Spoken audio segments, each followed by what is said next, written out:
यो डाँडाहरू सबै यसले छेक्टेछ। हेलो साथीहरू, नमस्ते अनि सेवा न्यू डे न्यू भिडियोमा हजुरहरू सबैजनालाई स्वागत छ। साथीहरू, मेरो चाहिँ भद्र गोलकोठाबाट हजुरहरूलाई पनि म मेरो भिडियोमा स्वागत गरेँ। म चाहिँ किचनमा खाना सब्जीहरू बनाएर सुँगुर चारो बाख्राकोले सबै गरेर अनि रुममा आएको साथीहरू हजुरहरूलाई स्वागत गर्दै गर्दै भिडियो स्टार्ट गर्नुलाई। अनि मेरो चाहिँ कोठा भद्र गोल छ साथीहरू। अब चाहिँ म रुमहरू मिलाउँछु भनेर आएको म चाहिँ रुममा। अब हजुरहरूको चाहिँ दिन कस्तो चलिरहेको छ साथीहरू? गर्मी कतिको छ यहाँ हेर्नु न, गर्मी कति धेरै गर्मी छ साथीहरू। बर्खा लागिरहेछ, घाम उस्तै गर्मी यस्तो छ साथीहरू। हजुरहरूको त्यहाँ चाहिँ कतिको गर्मी छ। अब चाहिँ म रुमहरू मिलाएर चट टेरेङ साथीहरू। अनि मैले चाहिँ रुमहरू सफा गरिसकेँ साथीहरू। मेरो चाहिँ रुम सफा भइसकेको छ, हेर्ने साथीहरू। अनि मेरो रुममा चाहिँ साथीहरू खासै डेकोरेसन त केही पनि छैन। यही दुईवटा बेड छ, यहाँ एउटा बेड छ अनि यहाँ एउटा बेड छ। अनि मेरो दुईवटा दरा छ। यहाँ चाहिँ मेरो कपडाहरू माल सामान जे पनि यहाँ खाँद्ने ठाउँ हो यो चाहिँ साथीहरू। स्टोर रुम भन्दा पनि हुन्छ क्या साथीहरू। जे पनि यसमै खाँदेको छ, राखेको छ, कपडादेखि ल्याएर हरेक कुरा खाँद्ने मेरो यहाँनिर दुईवटा दरा छ साथीहरू।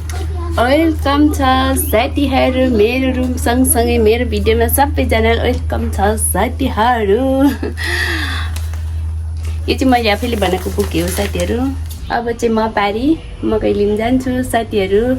मुमाले बोलाउनु हुँदैछ मकै लिन आऊ है भनेर। म पारी मकै लिन जान्छु। हाम्रो पारी खेतहरू कस्तो कस्तो छ त्यो पनि हजुरलाई देखाउँछु ल साथीहरू। ल है त साथीहरू, अब चाहिँ हामी मकै बोक्नु लाग्यो। यता चाहिँ बुनु म, मेरो छोरी चाहिँ छाता उडेर हिँड्दैछ। छोरी चाहिँ आँप खानु हिँडेको अरे पारी। मेरो छोरी चाहिँ आँप खानु हिँडेको घाममा छाता उडी उडी कति रहर लागेको केटाकेटीलाई। हामीलाई यसरी सुत्नु पाएको भए केटाकेटी जस्तो 24 घन्टा निधाएर बस्नुहुन्थ्यो। तर के गर्नु, सानो हामी पनि यस्तै थियौँ होला। मै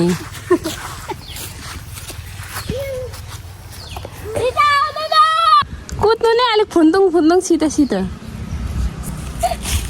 हेर्नु बिना कुद्नु भएको बिना दिदीले। यहाँ चाहिँ हाम्रो घर छ साथीहरू। अब यहाँदेखि कति टाढो छ हाम्रो खेत। यो चाहिँ हाम्रो घर छेउकै स्कुल हो साथीहरू। अनि चौरीमा हामी छौँ घाममा।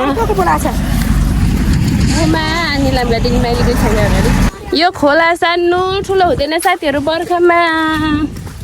हेर्नु त वारीदेखि पारी छिली पितिली छ खोला।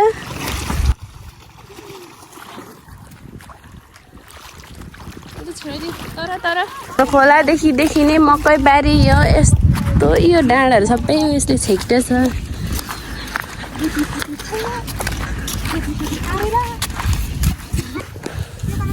धानको बिउ हेर्नु साथीहरू कति राम्रो हरियो।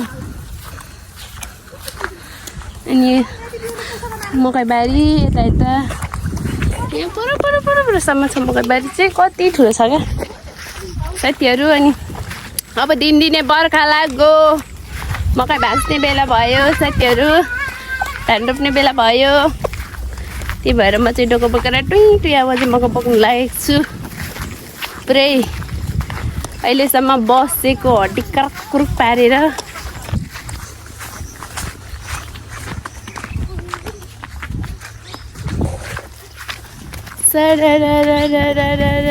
साथीहरू हाम्रो चाहिँ खेत हेर्नु एकैचोटि चाहिँ माथि जानुपर्छ हौ। धामको रुखदेखि माथि साथीहरू हाम्रो चाहिँ मकै लिनु। मेरो छोरी यहाँ फित्री हिँड्दैछ घाममा। डढेर काली नाकाली भइसक्यो।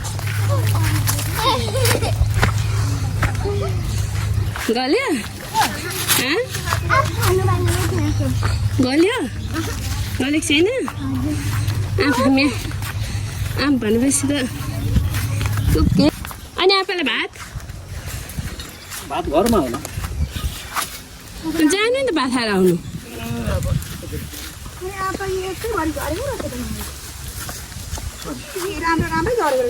सुपाण्या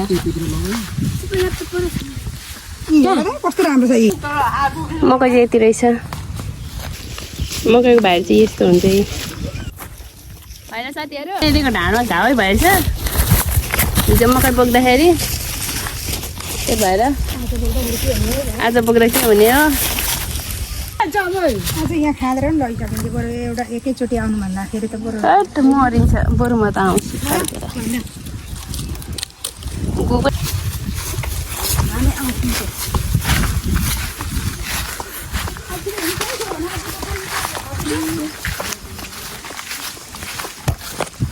ल अब हामी चाहिँ घरतिर लाग्यो साथीहरू अब चाहिँ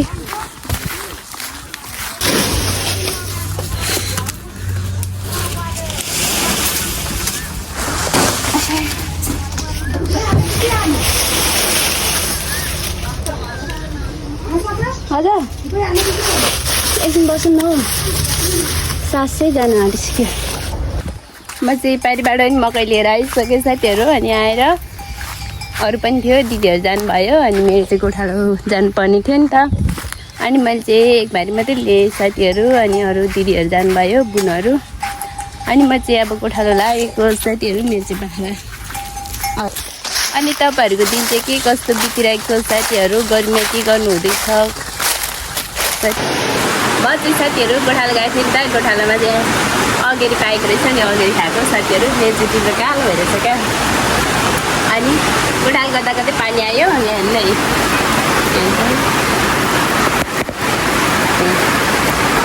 पानी आयो साथीहरू त्यही 12 बजी बाख्रा हुनेर अब चाहिँ घरमा आएँ आजको लागि यति नै साथीहरू thank you for watching video bye bye love you